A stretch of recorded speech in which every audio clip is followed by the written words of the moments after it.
naturelle, on l'a vu de façon très évidente lors de l'ouragan Katrina, quand 60 000 personnes sont restées coincées dans la ville de la Nouvelle-Orléans, ces 60 000 personnes n'ont pas pu évacuer parce qu'elles n'avaient pas de voiture, parce qu'elles étaient trop pauvres, parce qu'elles étaient trop malades, trop âgées, trop handicapées, ou simplement parce qu'elles n'avaient pas suffisamment d'argent que pour supporter le coût des nuits d'hôtel, de l'essence, des vivres, de la nourriture, le coût de l'évacuation.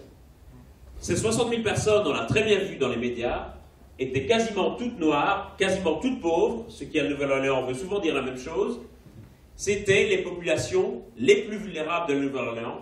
Elles sont restées coincées.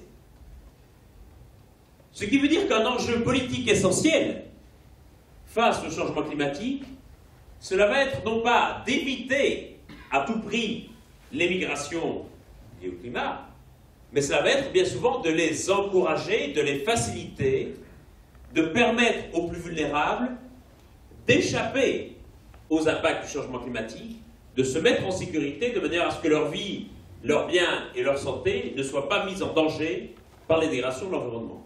Et donc une conséquence politique très très importante, qui est qu'il y a un véritable enjeu à permettre aux populations les plus vulnérables d'évacuer lors de catastrophes naturelles ou de se relocaliser vers des endroits plus sûrs dans des cas de dégradation plus progressive de l'environnement.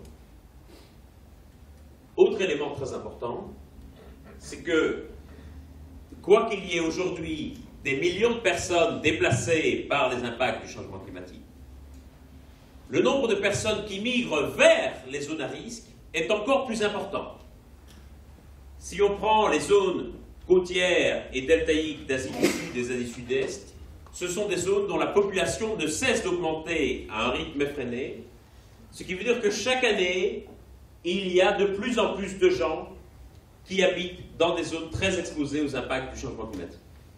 Et là, bien sûr, les États, les gouvernements ont une énorme responsabilité quant à la planification géographique de l'économie, puisque les gens continuent à migrer vers ces zones plutôt que loin de ces zones, parce que c'est dans ces zones que se trouvent les principales opportunités économiques, les principaux emplois.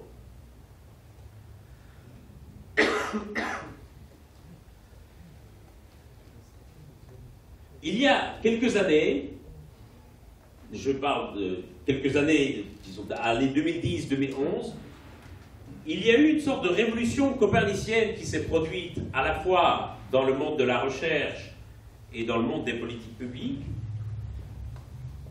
où alors que la migration était généralement considérée comme un échec de l'adaptation au changement climatique, et donc comme quelque chose qu'il fallait éviter, comme le signe d'une incapacité à s'adapter, de plus en plus on a mis en évidence, à la fois par la recherche, mais aussi par les discours de politique publique, que la migration pouvait aussi non pas être un échec de l'adaptation, mais au contraire une stratégie d'adaptation.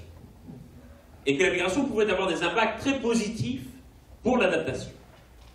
Et c'est depuis ce moment qu'on a commencé à encourager, dans les institutions internationales, mais également dans les négociations sur le climat, qu'on a commencé à encourager la migration comme une stratégie positive d'adaptation qu'on a recommandée. Vous voyez, la migration comme l'adaptation, ou ici, je ne sais pas très bien comment on traduirait ça, mais gérer la migration pour promouvoir l'adaptation au changement climatique. C'est un papier de la Banque mondiale.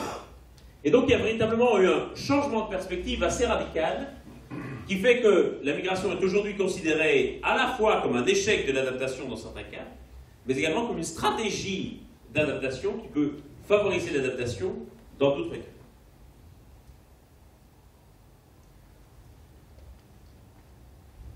Des pays qui ont bien sûr joué un rôle tout à fait essentiel dans la conscientisation de la migration sont les petits États insulaires. Bien que leur population soit relativement peu nombreuse, ils représentent, je dirais, un cas symbolique et s'apparente un peu à ce qu'on pourrait appeler les canaris dans la mine, c'est-à-dire les canaris que les mineurs prenaient avec eux dans la mine lorsque les mines étaient encore ouvertes et qui chantaient et s'agitaient dès lors qu'ils sentaient une odeur de gaz toxique, et ce qui était le signe que les mineurs devaient s'extraire de la mine au plus vite. Aujourd'hui, nous voyons un peu ces petits États insulaires comme les Canaries dans la mine de charbon du changement climatique, et ces premières migrations dans ces petites îles comme les signes avant-coureurs de ce qui nous attend demain. C'est aussi une image dont il faut se méfier, bien que ces déplacements de population soient réels, c'est l'arbre qui cache la forêt. Ce n'est pas dans les petits États insulaires qu'ont lieu aujourd'hui l'essentiel des migrations liées aux dégradations de l'environnement, même si bien sûr le poids symbolique de ces États est très important. Et bien sûr, c'est une image dont ont volontiers joué les gouvernements des petits États insulaires. Voilà par exemple une opération de communication mise en place par le gouvernement des Maldives à quelques semaines du sommet de Copenhague, qui représente un conseil des ministres sous-marin annonciateur des craintes du gouvernement liées bien sûr à la hausse du niveau des mers. Le paradoxe, si l'on veut, c'est que quelque part, ces petites îles dont la plupart n'avaient jamais entendu parler avant qu'on ne parle du changement climatique, n'existent désormais dans l'imaginaire collectif que par la perspective de leur disparition. Et elle a une sorte de cruelle ironie qui fait que l'apparition de ces petits États insulaires sur la scène internationale est directement liée à la crainte de les voir disparaître.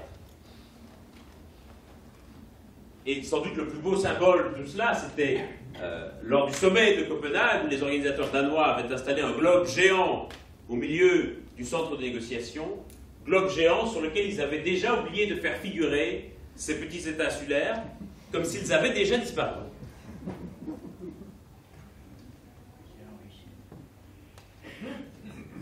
Je passe rapidement sur ceci, pour venir maintenant aux questions de sécurité liées au changement climatique. Depuis plusieurs années, le changement climatique est régulièrement reconnu comme un enjeu de sécurité important et comme une menace pour la sécurité et la stabilité mondiale. Et d'une certaine manière, l'attribution du prix Nobel de la paix à Al Gore et au GIEC en 2007 marque d'une certaine manière la reconnaissance officielle du climat comme enjeu de sécurité. Le GIEC n'a pas reçu un prix Nobel de physique ou de chimie. Il a reçu un prix Nobel de la paix. Et quelque part, le message envoyé était très clair, c'était celui de dire le changement climatique, c'est désormais un enjeu pour la sécurité et la stabilité mondiale. Qu'est-ce qui a fait dire cela au comité Nobel? La multiplication de travaux et de signaux d'alarme qui indiquaient que le changement climatique, plutôt disons les anomalies climatiques, étaient directement corrélées à des problèmes de sécurité. On peut trouver dans la littérature plusieurs dizaines de corrélations de ce type. Je vous en montre simplement deux particulièrement révélatrices. Celle-ci est parue dans les actes de l'Académie des sciences américaines en 2009, PNAS, et montre que pour tout écart de température par rapport à la normale, cela s'accompagne d'une incidence plus forte des guerres civiles en Afrique. En d'autres termes, on observe davantage de guerres civiles en Afrique les années où la température moyenne s'éloigne de la normale. Ce qui tendrait à accroître l'idée que le changement climatique ayant pour conséquence qu'on va s'éloigner des normales habituelles, le nombre de guerres civiles en Afrique continuerait à augmenter sous l'effet du changement climatique. Cela s'observe aussi au niveau local, où on a ici corrélé les statistiques de criminalité du FBI aux États-Unis avec les écarts de température. Globalement, plus il fait chaud, plus on se tue.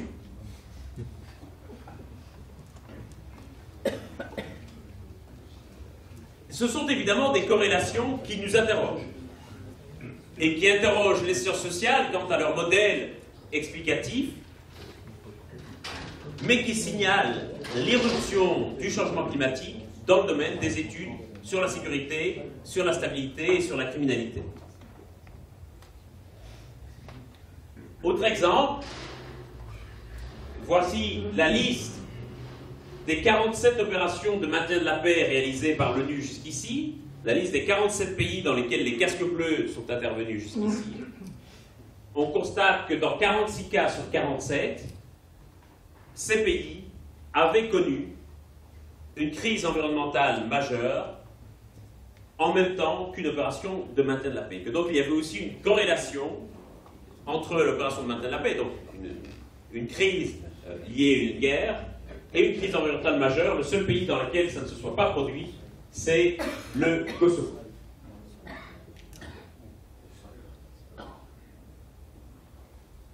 Voilà donc ce qu'on sait. Je passe maintenant, un peu plus rapidement, à ce que l'on ne sait pas et ce qu'il nous faut encore découvrir pour les chercheurs. Ce qu'on ne sait pas, comme je l'ai dit, c'est projeter dans le futur le nombre de personnes qui seront déplacées à cause des impacts du changement climatique. Vous lirez souvent dans la presse des chiffres de l'ordre de 150 millions, ou 200 ou 250 millions de déplacés. La vérité, c'est qu'il est impossible de le savoir, et que, quoique ces chiffres puissent apparaître très importants, il est très probable qu'ils soient encore sous-estimés. Je rappelle que sur les 5 dernières années, nous avons 142 millions de déplacés. On ne le sait pas parce que, d'une part, comme je dis, ces migrations sont souvent internes et donc échappent à tout comptage statistique, et que d'autre part, le nombre de migrants futurs liés au changement climatique dépendra non seulement des impacts du changement climatique, que l'on peut prévoir, mais dépendra aussi et surtout de ce que feront les gouvernements, à la fois en matière d'adaptation, mais également de ce que feront les gouvernements en matière de politique migratoire. Vont-ils faciliter les migrations, les encourager